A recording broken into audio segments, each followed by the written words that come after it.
शारदीय नवरात्र का पुराणों में विशेष महत्व है। शारदीय नवरात्र का तीसरा दिन मनुष्य के तृतीय चक्र को जागृत करने के लिए है और तृतीय चक्र की जो अधिष्ठाता देवी हैं, जो अधिष्ठात्री हैं, वो है माँ चंद्रघंटा।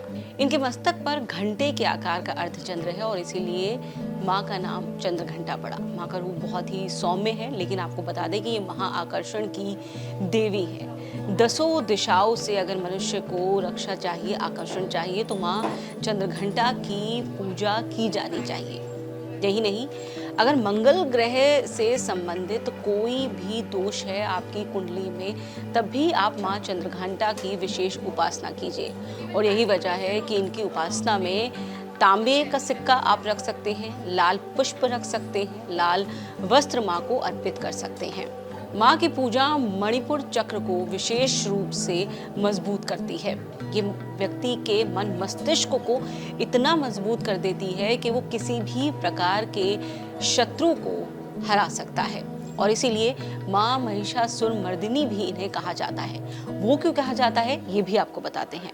पौराणिक मान्यता ये कहती है कि जब जो दैत्य थे वो देवराज इंद्र का सिंहासन लेना चाहते थे, उत्पात मचा रहे थे, तब माँ का आगमन हुआ या माँ का प्रादुर्भाव हुआ और उसके बाद माँ ने महिषासुर का वध किया था।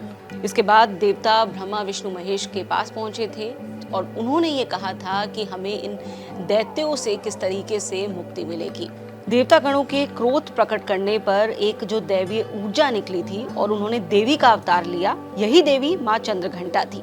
इन्हें भगवान शंकर ने अपना त्रिशूल दिया, भगवान विष्णु ने अपना चंद्र चक्र दिया, इंद्र ने अपना घंटा दिया, सूर्य ने अपना तेज दिया और इसके बाद माँ ने महिषासुर का वध किया था।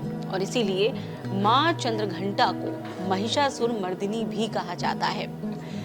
अगर आप माँ की पूजा करते हैं तब आपको लाल चीज़ें आप चढ़ाइए, ये विशेष फलदायी रहेगा। और इसके साथ ही आप जो है सफ़ेद मिठाई का भोग लगाइए, जो विशेष फलदायी रहेगा माँ चंद्रघंटा की पूजा के लिए। नवरात्र में विशेष ये है कि एक एक दिन माँ का जो विभिन्न रूप है उसकी पूजा का भी एक अलग तरीका है। और ये तरीका इसलिए है कि व्यक्ति के जीवन में जो अलग अलग ग्रह हैं, 9 ग्रह हैं, 9 देवियों का रूप है, उनका जो प्रभाव है वो हर ग्रह के हिसाब से और आपके शरीर के जो चक्र हैं उनके हिसाब से आपको मिलता है।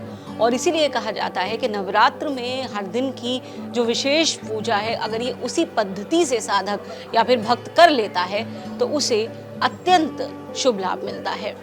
तो आप भी पूजन कीजिए और माँ की विशेष कृपा का फल पाइए। ये वीडियो आपको कैसा लगा आप कमेंट बॉक्स में ज़रूर बताइए। ऐसी और वीडियोस देखने के लिए आप सब्सक्राइब कीजिए आज तक।